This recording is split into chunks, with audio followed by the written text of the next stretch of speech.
ઘણી લાગણી આપી, હું બોલું તે પહેલા મને વાણી આપી, તેવામાં પરમ કૃપાળુ સરસ્વતીના ચરણમાં મારા કોટી કોટી પ્રણામ. અત્રે ઉપસ્થિત ટ્રસ્ટીશ્રી, આચાર્યશ્રી, શિક્ષકગણ તથા મારા વહાલા વિદ્યાર્થી મિત્રો, આપ સૌને સાવજ રૂપી ગીર સોમનાથના ઉના તાલુકાની ચુડાસમા દ્રષ્ટિના પ્રણામ. देशभक्तों से ही देश की शान है, देशभक्तों से ही देश का मान है, हम उस देश के फूल है यारो, जिस देश का नाम हिंदुस्तान है, जिस देश का नाम हिंदुस्तान है. 15મી ઓગસ્ટ એ સેંકડો વર્ષની ગુલામીમાંથી મુક્ત થવાનો પવિત્ર દિવસ છે. આ જેણે આપણને આઝાદી આપી તે લોકોને શ્રદ્ધાંજલિ આપવાનો દિવસ છે. 15મી ઓગસ્ટ અને 1947 સુધી આપણા દેશમાં ગુલામી ચાલતી હતી. અંગ્રેજોના જોશ જુલામથી લોકો ત્રાસી ચૂક્યા હતા. અંગ્રેજોએ લોકોને પાયમાલ કરી નાખ્યા હતા. માટે ગાંધીજીએ સત્યકારીનું યુદ્ધ કર્યું. તેમાં કેટલાક વીર પુરુષોએ તેમનો સાથ આપ્યો હતો. ભગતસિંહ, ખદીરામ, ચંદ્રશેખર આઝાદ, સુભાષચંદ્ર બોઝ, પંડિત જવાહરલાલ નહેરુ જેવા યુવાઓએ હસતા હસતા કુરબાનીઓ આપી હતી. અને છેવટે 15મી ઓગસ્ટ અને 1947ના દિવસે આપણો દેશ આઝાદ થયો. ત્યારથી દર વર્ષે સ્વતંત્ર દિવસ ઉજવવામાં આવે છે. આ દિવસે શાળાઓમાં, કોલેજોમાં ધ્વજવંદન કરવામાં આવે છે, મીઠાઈઓ વહેંચવામાં આવે છે, રાષ્ટ્રીય ગીતો ગાવામાં આવે છે. દિલ્હીમાં આપણા વડાપ્રધાન રાષ્ટ્રધ્વજને સલામી આપે છે અને રાષ્ટ્રીય ભાવના જગાડનારા ગીતો, સંવાદો, નાટકો રજૂ કરવામાં આવે છે. અનેકતામાં એકતા એ જ આપણી શાન છે. અનેકતામાં એકતા એ જ આપણી શાન છે. એટલે જ આપણો ભારત એ મહાન છે. એટલે જ આપણો ભારત એ મહાન છે.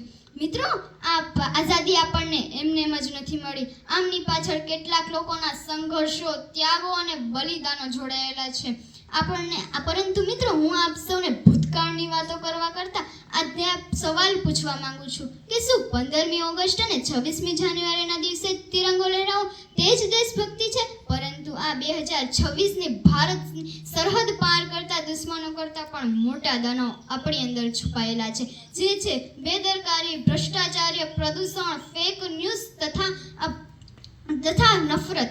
જો આપણે આપણા વીરોને, જો આજે આપણા યુવાઓ અને વિદ્યાર્થીઓ મોબાઈલમાં દુનિયામાં ડૂબશે અને નશા અને ડિપ્રેશનમાં ડૂબશે ને, તો આપણા શહીદોનું બલિદાન એ નકામું જશે. આપણા શહીદોનું બલિદાન એ બેકાર જશે. આજે આ સમસ્યાનો ઉકેલ માત્ર સરકાર પાસે જ નહીં, પરંતુ આપણી અંદર છુપાયેલા એક જવાબદાર નાગરિક પણ છે.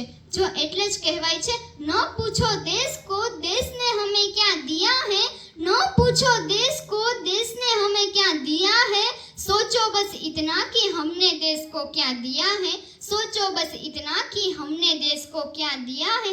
छोटी सी कोशिश भी बदलाव ला सकती है, छोटी सी कोशिश भी बदलाव ला सकती है, पर शुरुआत अपने आप से की जाए, पर शुरुआत अपने आप से की जाए. મિત્રો, આ ભારતની સૌથી મોટી શક્તિ છે આપણી એકતા અને વિવિધતા. જો આપણી ભાષા અલગ છે, આપણી પરંપરાઓ અલગ છે, આપણા તહેવારો અલગ છે, પણ આપણું રાષ્ટ્ર તે માત્ર એક જ છે. આપણો ભારત દેશ તે માત્ર એક જ છે. તો આપણે ચાલો આ સ્વતંત્ર દિવસને શું માત્ર ખાલી તાળીઓથી જ વધાવશું? આજે આપણે સાચો સંકલ્પ કરીએ. આજે આપણે સાચો સંકલ્પ કરીએ કે દેશને સ્વચ્છ રાખીશું, પ્રકૃતિનું રક્ષણ કરીશું અને ઈમાનદારીથી જવાબદારી નિભાવશું અને આ ભારત દેશની એકતા અને વિવિધતાને આપણે જાળવી રાખશું. આ ભારત દેશ એ માત્ર ખાલી ત્રિકોણાકાર ભૂમિનો ટુકડો જ નથી, પરંતુ આ ભારત તે આપણા ખેડૂતો છે, આ ભારત તે આપણા સૈનિકો છે, આ ભારત આપણા વૈજ્ઞાનિકો છે, આ ભારત તે આપણી વિવિધ ભાષાઓ છે, આ ભારત આપણી સંસ્કૃતિઓ છે અને આ ભારતનું ભવિષ્ય તે આપણે છીએ. આ મને તો એવું લાગે છે કે આ ધરતી, આ ભારત તે ધરતી માતાનું હૃદય છે, કારણ કે આ 12 જ્યોતિર્લિંગ પણ આ ભારત દેશની ધરતી પર આવેલી છે, કારણ કે મહાભારત અને રામાયણ જેવા ગ્રંથો પણ આ ભારત દેશની ધરતી પર લખાયેલા છે. ભગવાન શ્રી રામ અને શ્રી કૃષ્ણનો જન્મ પણ આ ભારત દેશની ધરતી પર થયેલો છે. માટે ગીતાજી એ માત્ર આપણા ભારત દેશમાં જ નહીં, પરંતુ દુનિયા આખીમાં એક જીવન ગ્રંથ તરીકે જાણીતી છે.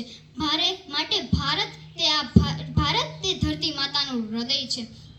આજે હું ગર્વથી કહું છું કે મારો જન્મ ભારત દેશમાં થયો છે. આજે હું ગર્વથી કહું છું કે હું ભારત માતાની દીકરી છું. જો મને મને આ ભારત દેશ માટે કુરબાની પણ દેવી પડે ને તો હું કુરબાની પણ દેવા તૈયાર છું.